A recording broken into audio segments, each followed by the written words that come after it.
Livro de Humberto de Campos, Boa Nova, escrito por Chico Xavier. Capítulo 13. Pecado e Punição. Jesus havia terminado uma de suas pregações na praça pública quando percebeu que a multidão se movimentava em alvoroço. Alguns populares mais exaltados prorrompiam em gritos enquanto uma mulher ofegante, cabelos desgrenhados e faces macilentas, se aproximava dele com uma súplica de proteção a lhe sair dos olhos tristes. Os muitos judeus ali aglomerados excitavam o ânimo geral, reclamando o apedrejamento da pecadora na conformidade das antigas tradições. Solicitado, então, a se constituir juiz dos costumes do povo, o mestre exclamou com serenidade e desassombro, causando estupefação aos que o ouviram: aquele que estiver sem pecado, atire a primeira pedra. Por toda a assembleia se fez sentir uma surpresa inquietante. As acusações morreram nos lábios mais exaltados. A multidão ensimesmava-se para compreender a sua própria situação. Enquanto isso, o mestre punha-se a escrever no solo despreocupadamente. Aos poucos, o local ficara quase deserto. Apenas Jesus e alguns discípulos lá se conservavam, tendo ao lado a mulher a ocultar as faces com as mãos. Em dado instante, o mestre divino ergueu a fronte e perguntou à infeliz: mulher, onde estão os teus juízes? Observando que a pecadora lhe respondia apenas com um olhar reconhecido, onde as lágrimas aljofravam num misto de agradecimento e alegria, Jesus continuou: ninguém te condenou? Também eu não te condeno. Vai e não peques mais. A infeliz criatura retirou-se, experimentando uma sensação nova no espírito. A generosidade do Messias lhe iluminava o coração em claridades vivas que lhe banhavam a alma toda. Mas enquanto a pecadora se retirava, presa de intensa alegria, os poucos discípulos que se encontravam junto do Senhor não conseguiam ocultar a estranheza que lhes causara o seu gesto. Por que não condenara ele aquela mulher de vida censurável aos olhos de todos? Não se tratava de uma adúltera? Nesse ínterim, João se aproximou e interrogou: mestre, por que não condenastes a meretriz de vida infame? Jesus fixou no discípulo o olhar calmo e bondoso e redarguiu: quais as razões que aduzes em favor dessa condenação? Sabes o motivo por que essa pobre mulher se prostituiu?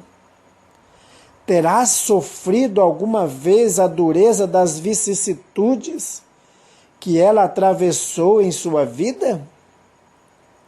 Ignoras o vulto das necessidades e das tentações que a fizeram sucumbir a meio do caminho? Não sabes quantas vezes tem sido ela objeto do escárnio dos pais, dos filhos e dos irmãos das mulheres mais felizes? Não seria justo agravar-lhes os padecimentos infernais da consciência, pesarosa e sem rumo? Entretanto, exclamou João, defendendo os princípios da lei antiga, ela pecou e fez jus à punição. Não está escrito que os homens pagarão ceitil por ceitil os seus próprios erros? O mestre sorriu, sem se perturbar, e esclareceu: ninguém pode contestar que ela tenha pecado. Quem estará irrepreensível na face da terra? Há sacerdotes da lei, magistrados e filósofos que prostituíram suas almas por mais baixo preço. Contudo, ainda não lhes vi os acusadores. A hipocrisia costuma campear impune enquanto se atiram pedras ao sofrimento. João, o mundo está cheio de túmulos caiados. Deus, porém, é o Pai de bondade infinita, que aguarda os filhos pródigos em sua casa. Poder-se-ia desejar para a pecador humilde tormento maior do que aquele a que ela própria se condenou por tempo indeterminado? Quantas vezes lhe tem faltado pão à boca faminta? Ou a manifestação de um carinho sincero à alma angustiada? Raras dores no mundo serão idênticas às agonias de suas noites silenciosas e tristes. Esse o seu doloroso inferno, sua aflitiva condenação. É que em todos os planos da vida, o Instituto da Justiça Divina funciona naturalmente com seus princípios de compensação. Cada ser traz consigo a fagulha sagrada do Criador e exige dentro de si o santuário de sua presença ou a muralha sombria da negação. Mas só a luz e o bem são eternos. E um dia, todos os redutos do mal cairão para que Deus resplandeça no espírito de seus filhos. Não é para ensinar outra coisa que está escrito na lei: vós sois deuses.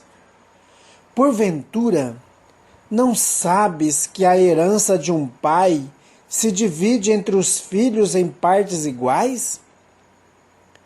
As criaturas transviadas são as que não souberam entrar na posse de seu quinhão divino, permutando-o pela satisfação de seus caprichos, no desregramento ou no abuso, na egolatria ou no crime, pagando alto preço pelas suas decisões voluntárias.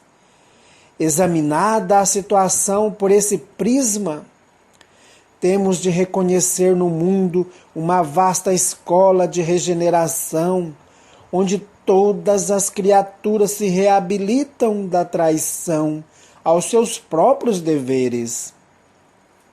A terra, portanto, pode ser tida como um grande hospital, em que o pecado é a doença de todos.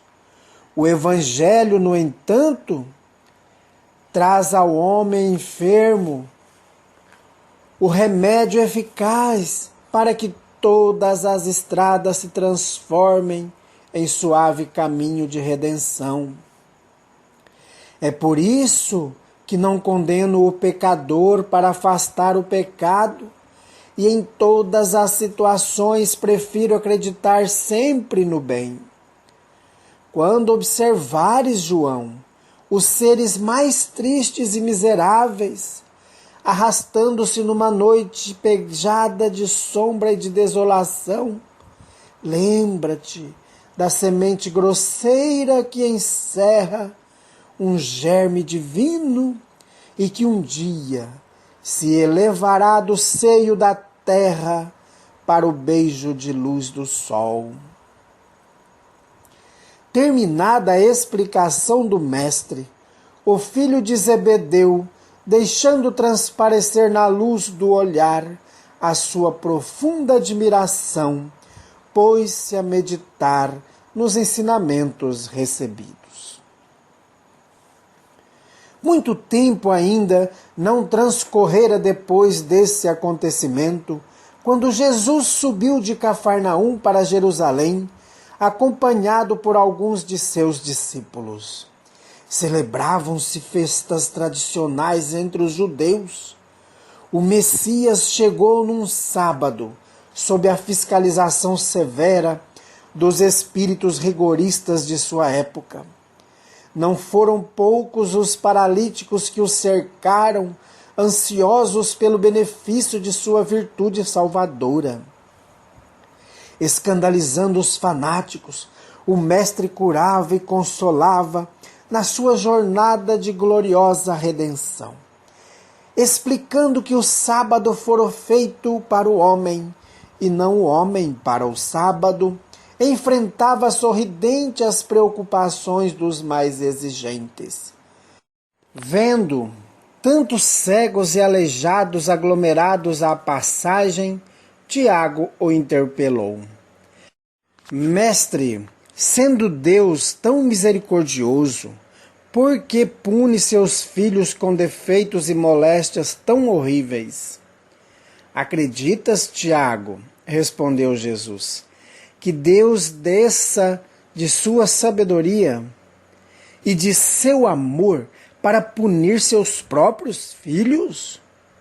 O Pai tem o seu plano determinado com respeito à criação inteira. Mas dentro desse plano, a cada criatura cabe uma parte na edificação, pela qual terá de responder. Abandonando o trabalho divino para viver ao sabor dos caprichos próprios, a alma cria para si a situação correspondente, trabalhando para reintegrar-se no plano divino, depois de se haver deixado levar pelas sugestões funestas, contrárias à sua própria paz. João compreendeu que a palavra do Messias era a confirmação dos ensinamentos que já ouvira de seus lábios na tarde em que a multidão exigia o pedrejamento da pecadora. Afastaram-se em seguida do tanque de Betsaida, cujas águas eram tidas em Jerusalém na conta de miraculosas, e onde o Mestre fizera andar paralíticos, dera vista a cegos e limpara leprosos. Na companhia de Tiago e João, o Senhor encaminhou-se para o templo, onde um dos paralíticos que ele havia curado relatava o acontecido, cheio de sincera alegria. Jesus aproximou-se dele e, deixando entrever aos seus discípulos que desejava confirmar os ensinamentos sobre pecado e punição, falou-lhe abertamente, como se lê no texto evangélico de João: Eis que estás são, não peques mais, para que te não suceda coisa pior.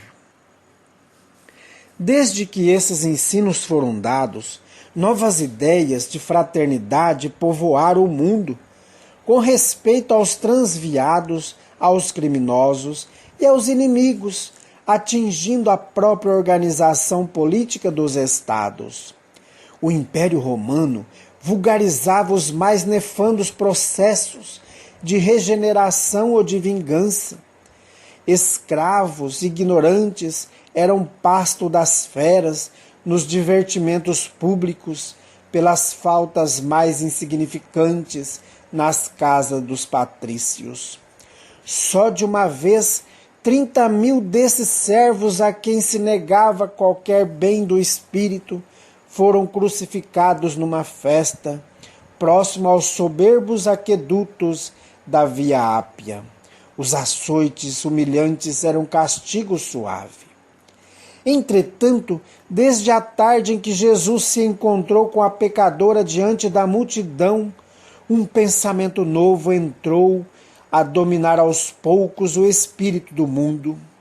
A substância evangélica do ensino inovidável penetrou o aparelho judiciário de todos os povos. A sociedade começou a compreender suas obrigações e procurou segregar o criminoso como se isola um doente, buscando auxiliar-lhe a reforma definitiva por todos os meios ao seu alcance. Os menores delinquentes foram amparados pelas numerosas escolas de regeneração. Todo o sistema da justiça humana evoluiu para os princípios da magnanimidade e os juízes modernos, lavrando suas sentenças, sem nunca haverem manuseado o Novo Testamento. Talvez ignorem que procedem assim por ter sido Jesus o grande reformador da criminologia.